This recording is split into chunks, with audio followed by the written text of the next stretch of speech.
bringing in another series of sketch from reference, some very retro Fengzu, and then adapted Fengzu,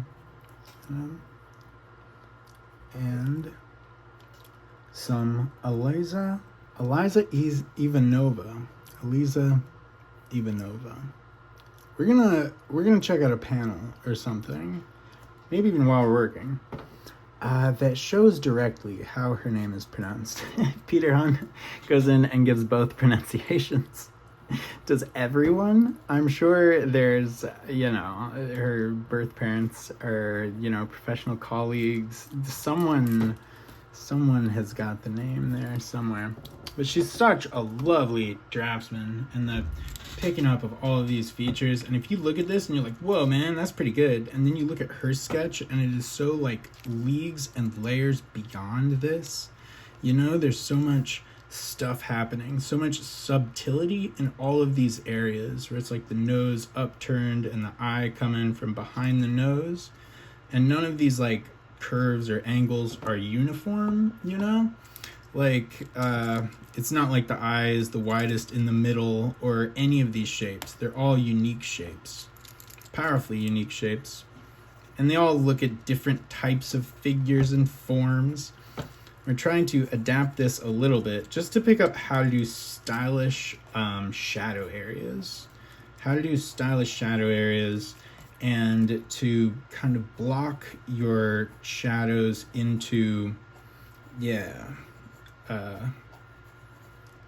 different layers. You've got a kind of dynamic lighting scheme on that lady, and this is a kind of a dynamic shadow scheme on this guy too. So it looks really, really cool, but if you learned how to do it and how to kind of just like break down into some different like shapes, and if you had a good structural understanding of your form, and then you could just kind of break into some cool shape design, you might even be able to do it to like save time or to move really, really fast. Anyway, these are exquisite portraits, and we're just thinking of how to use some of the effect, with love to Eliza, while we do manga and try to tell a sequential story, but also trying to capture characters, moments, life, and emotion in these quick frames, these moments in time, these little impressions or expressions of an emotion, a character, a moment, a story,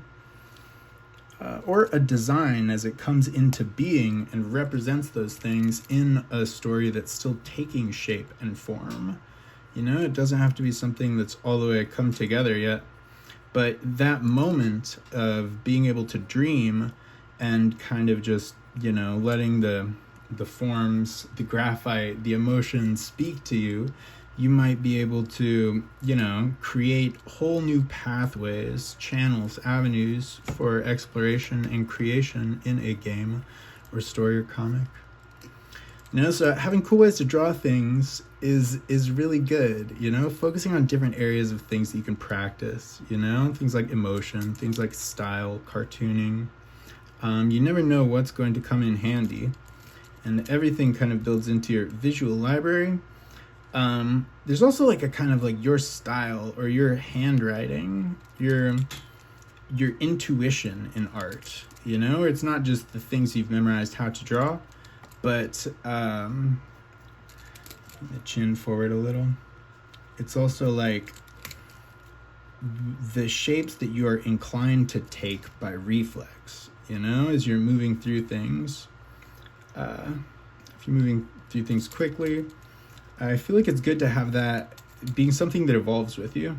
Some people are like mangakas or something, seem like they kind of tap out like 5 years in, maybe even less than that. I'm like, you should never tap out. You should always continue to learn things. What if when you kept the same amount of manga skills, you also learned design skills? And to collaborate between the worlds of manga and designers to make really cool stories and worlds that be adaptable to games, to mobile. There's so much you can do with it. There's a really, really good speech that we gave at the end of the like Stay Strong Drawing Manga, Draw Practices Manga video. I don't know what it was called exactly, but that video is really, really good. And I'm like, yo, it's just a couple minutes and breaking down how you learn these things and what you learn from each panel. And as I did it and got into it, I'm like, yo, this is the exact process I was able to do to like, you know, just intuitively make this action comic, you know? And it really popped after having done a bunch of those pages, but with a little bit of deliberate and focused intent, because I'm like, I want to make my own comics as I'm referencing them. And I'm like, I know just referencing won't do good, but also if I don't know where anything is supposed to be to capture these styles, like that's not going to get me anywhere either, you know? So while I'm going through and marking things, I'm also trying to find ways to deconstruct them. And like have a diverse selection of materials in front of you. And then for my action comic, I was even like, I wrote a whole bunch of actions from the game Call of Duty World at War, which I'd recently played with some of the guys I was making comics with. It left me feeling less than amicable. I was like, oh man, it wasn't a good situation. And already I was kind of like, I'm in a tricky situation in my life. Can you guys help in some way? And they're like, no, we can't. We can't. They had extra money for it. And they were like, we don't want you to be paid more than us. But I'm like, I worked 2 or 3 times as much as both of them for the last 2 years. Developing art skills and spending time like also like same amount of time writing, but also being an artist and a designer for free. And instead of being an artist and designer for free, I was like, what if I was an artist and designer for minimum wage just because I'm really hurting and have nothing right now? Anyway, sorry, I hate complaining. I really hate complaining. There's another story there somewhere, you know? I've got ones where it's like, there were just so many ways that I felt and still feel justified. I didn't do the best job in communicating them. In communicating them, I kind of got to a point where I'm like, I should not have to communicate this any further. But you never want to get to that point, because that's not a productive place. Sometimes the universe will come at you in many ways, and, you know, you'll get thrown into a corrupt court case, and you'll have to explain yourself in many, many, many ways. And it's not about what should be clear and easily acceptable, but what you can do with your determination, your willpower, your drive, like your ability to hold steadfast and keep a positive focus, even when, you know, you've got a voice going off like, no, I should be validated. It should be easier. I've done so much. So to always like look at things, what can you learn from this? What can you learn from this? What is this trying to teach you? You know, what strength can this bring you? It was just so goddamn close. The problem was not being able to see what was in my mind. Like I had the dopest holidays planned that year.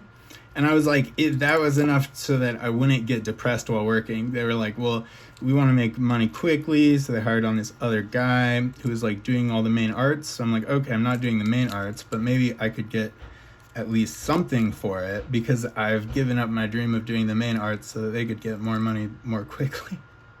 It turns around to them being like, what? You want money now? I'm like, yes, I want money now, like minimum wage, so that you guys can do whatever.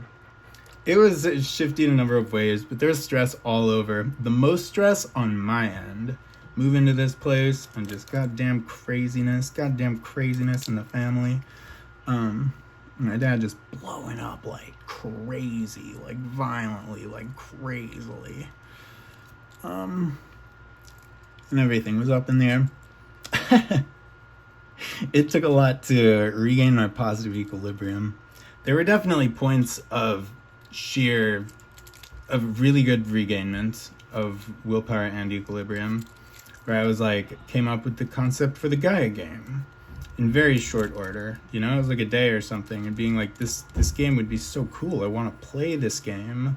It would make so much money, infinite money, and also radically uplift the world in all these ways if it could be made. And I mean, you look at something like Genshin Impact, it's like, no way could there be like you cannot use these other ideas in a thing. Of course you can.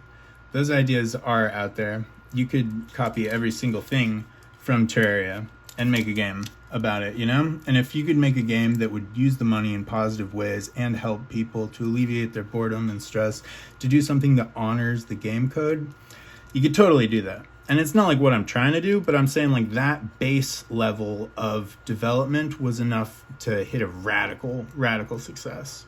I'm like, okay, I can still think of games that haven't existed yet, you know, and to build on that. More games, more like techniques. You can always learn things and add them into what you've got. So I'm like, oh, okay, I always dream of making comics and designs for games and stories, and finding ways to pass these things on. So whenever you learn more things, you're like adding to this, you know, growing, shifting curriculum. Okay, I'm kind of just like, you know, this is fun, but I feel like this isn't going to get any better from here. No, like maybe it will, maybe it will. It's fun to catch it on video because I can go in and fast motion afterwards and I'm like, okay, no, it's probably not going to get any better. And sometimes it does. Sometimes you're like, oh no, that next layer of detailing and patterning was where the true Slayer came out, man. That was super ill. What was I even talking about? Yeah, like why? Oh man, it was painful. Yeah, built up a negative association. It was so close. Yeah, I had the best Christmas planned out for my family and my friends. And I was like, if I could keep my head above water in that place and be like, okay, while they're making their comic and doing whatever they wanted with that, like, and I could be able to play assistance in that and be able to do designs, because this guy didn't know how to do designs at all. And they were like, you should do a storyboard for us. And I'm like, I could also do design for you at minimum wage. It was ridiculous. So we would have made tens of thousands of dollars doing things my way. Certainly. And the money never got used. It was just extra money sitting around in a bank account they were going to do nothing with. They were going to use it to print t-shirts in a Kickstarter campaign at some undisclosed time in the future. It's like $1,500. And I'm like, we could use that now and I'd turn it into more money that then you could use to make however many t-shirts you wanted. Like, I wish I would have said it all cool like that. Might have made a difference. But I did say you could print to production your t-shirts so that however many sales there were, it would just automatically give you a commission of the success and you guys would save a lot of time.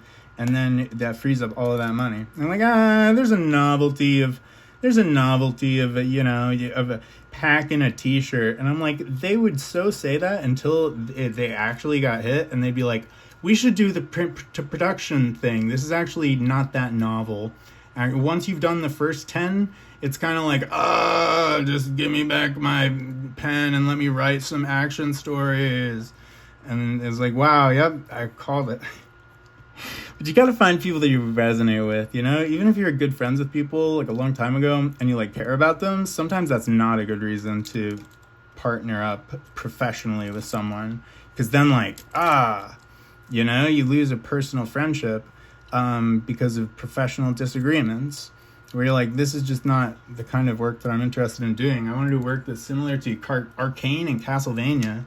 And if you can't watch Arcane and Castlevania, and we can't even have a conversation about them, then how am I going to even be able to articulate what's like the kind of stories and action and balance between action, character, and comedy while doing interesting world building things? So it's trying to capture a rhythm similar to Castlevania while doing something completely different in terms of the mythos and the place. But in terms of the hardcoreness, in terms of the sell, I was like, yo, Castlevania idea for a thing. I'm like, nah, I'm already watching things. And it was like 2 years, never watched Castlevania. I'm like, shit, man. Yeah, no, that was like the biggest thing. I just wanted to have like a media club where I'm like, the kind of stories that you'd want to tell together would become clear and evident, and you'd find a common language when talking about stories that you love. So more time to just appreciate stories, look at what is good about them, and then from there comes the storytelling and design.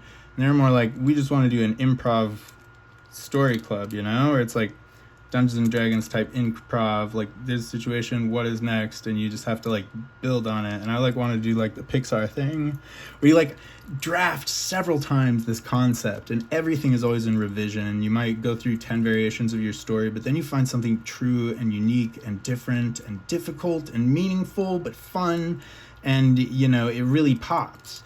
Like it's not like a slow agonizing process, but through arduous, you know, iterations and versions, by never giving up in your quest to find the right energy. Then when you do find the right energy, sometimes it just pops off. And there are those marathon run type moments where you could, you know, break a whole storyline or character arc or something, and it could fall in like that.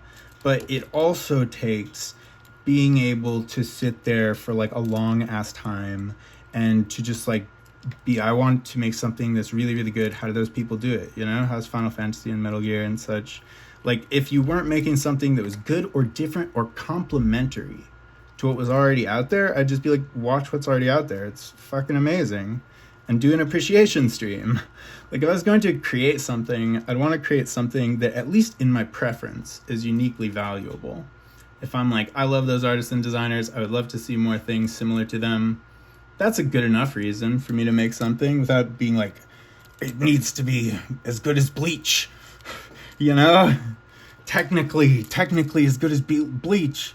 But if it was just doing an interesting thing with character or concept or feeling or giving an example in these things for other storytellers, there's so many ways you can make your stories valuable and meaningful. No, it was a painful time in my life, but I learned a lot from it. And right now I'm demystifying that experience. It took me so long to be able to do comics again. Even when I learned that I could script them incredibly well, instead of going on to the next comic and then like getting it there, I was like, should I send it to those guys? I wanted to, because we had the dreams of shared victory. I was like, but I don't want to get caught in the situation again and to have to, you know, be creatively jammed into something that doesn't feel good. So it didn't do comics, even when I kind of hit a victory in the road and I'm like, okay, if I focus on one person, them or someone else, you know, I could focus on the writer Junot Diaz, I could focus on Brandon Sanderson, I could focus on Ahmed Aldoori or some other artist out there who's like interested in the manga format, you know. There's a bit in his sketchbook tour where he's like, I strive to make an Overwatch comic, but it looked like it was just a few frames. But in those few frames, I'm sure there was an idea for a badass Overwatch comic. But if you don't have the 8-page spread where you look at and deconstruct the manga and you get it in your subconscious, then you go in and then, you know, you just improv it out while the inspiration is fresh in your mind. When you have those things, it's a lot easier. I've experienced both sides of the equation, and I'm like, it's the secret sauce. It's really the holy grail for my style of working. I'd love to see more people experiment with that. I'd love to see more stories made collaborative, where you have colored stories, so it breaks up manga, so we could tell manga stories in a new way. Color is definitely one axis of that, and there's lots of other ways, where like you could be like, I want to tell a manga story but much more fast-paced, where it does not take 80 weeks before it like finishes this arc, but it tries to do something that is a short story that you can capture in 4 weeks, you know, each chapter meaningful and awesome. 4 chapters, 4 weeks. All right, well, we got a really Metal Gear Solid looking graphite dude. I'm gonna keep on moving forward and just, you know, delegate time to thinking 100% about what is the best move, and then giving that move my time and attention and focus. Peace and love. Thanks for hanging out. Thanks for doing art. You know, keep on doing art. You know, we'll have more art stories and adventures. We'll make them goddamn funner. There's been so many really fun moments in my life, and really, you know, thoughts that interest the hell out of me, whether they're my own or something that I hear from a podcast or a thinker or a writer or a book or any of these places. You know, I'm always trying to keep my world alive with magic and color and life and something to, like, you know, a movement, unpredictability. right? If you have those things, it's very good for spontaneous remission of terminal disease. It's also good for spontaneously developing characters, plans, plot lines. Yeah, stay open, stay spontaneous. Yeah,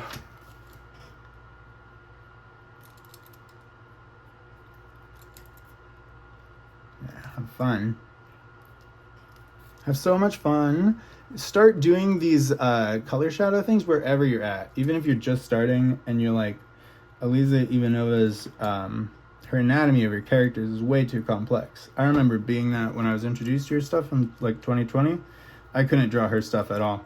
They just didn't look good. I'm like, I would draw a simpler character because they will look better by comparison, because I'm not getting the subtlety and all the pretty things she was doing. I could not blend graphite, and I could not I don't know, draw forms three-dimensionally in space and imagine a three-dimensional grid of shapes.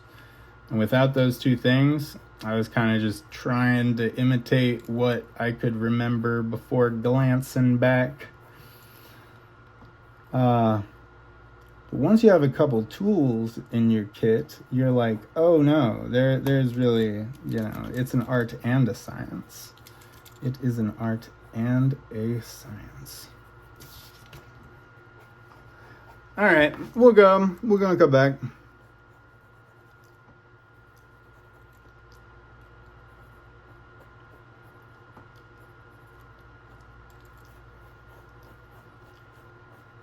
Trying to draw cool hairs with a wavy hair pattern. Yeah, wavy is tough. Oh, I just kind of killed it down there. There. Try and draw some dimensional. I feel like I get stuck on hair. I just keep going back and forth. In that process, though, you do kind of like, okay. Like, you define which side's getting the shadows and break them into different pieces.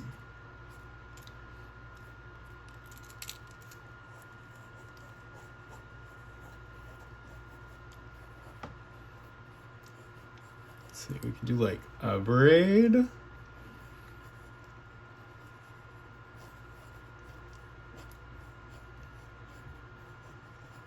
Some of those are good.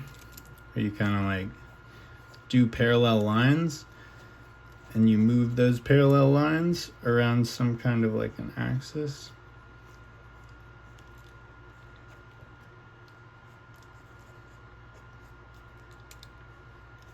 There we go.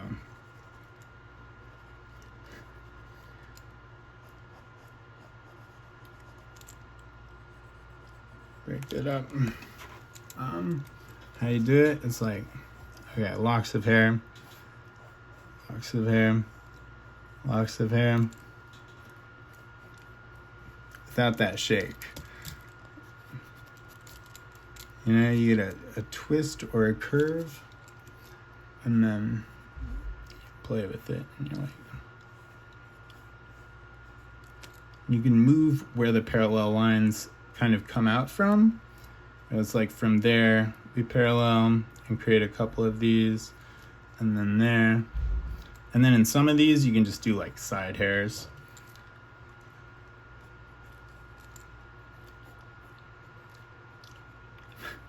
Yeah, it's kind of like not a science yet. But even a couple things, like wild loose strands of hair coming out, a good dimensionality. Some areas that are bold and full of like no detail, other areas that have a bunch of detail. So you're like, okay, the area is the same amount of detail uniformly across the whole thing, but then the lighting is catching like some hard Marvel Rivals style, like hard white shapes across this similarly detailed curved hair. and you know, it reads the dimensionality in this way and just looks good. Because there's like so many tens of thousands of hairs in like a ponytail or something. It's like tens of thousands. There's like 15 million hair on the head. Oh my god. That doesn't sound right. I mean, you can see one of them. How is that even possible?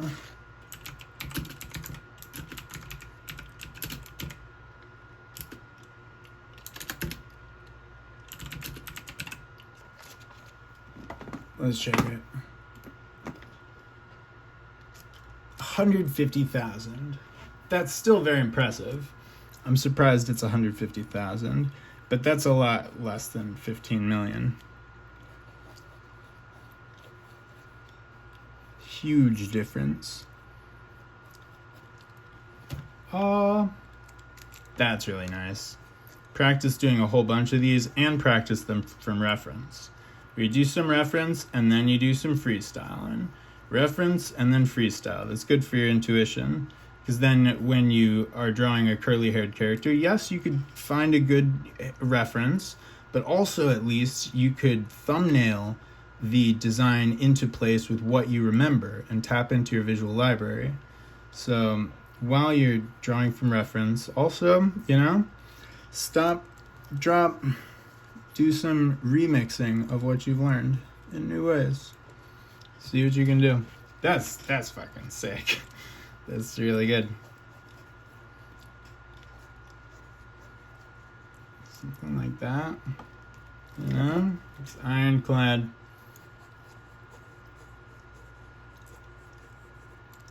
And like curving over.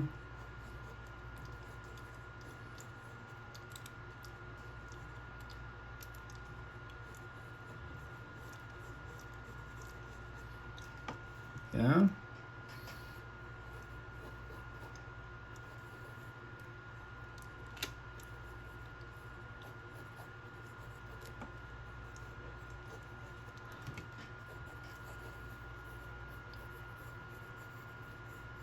It's really fun to do.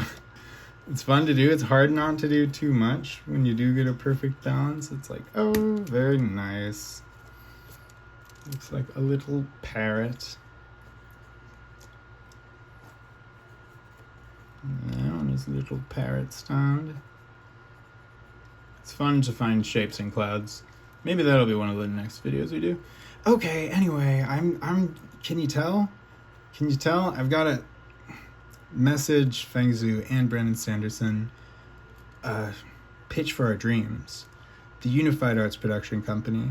Not only a pool of talent that can help to collaborate and expand the ideas of young dreamers, writers, with artists, designers, with, you know, game engineers, all kinds of different people bringing their skill sets together, combining their skill sets, you know? So it's a bunch of talent networked with interesting ideas. And we're bringing a pretty good amount of talent and interesting ideas to the table with ways to engage more.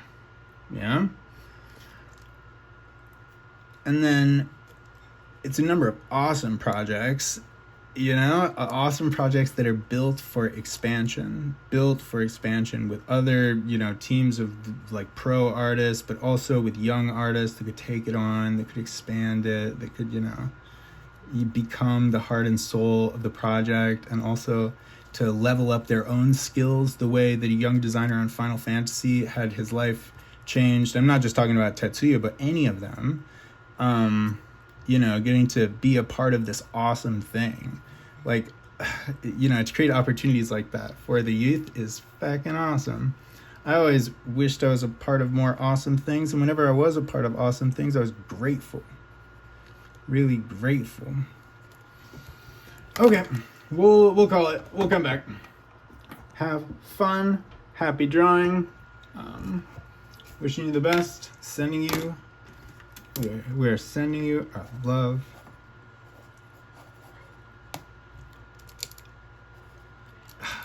Been doing so much gestural stuff. I'm lead. I gotta go 7 millimeters. And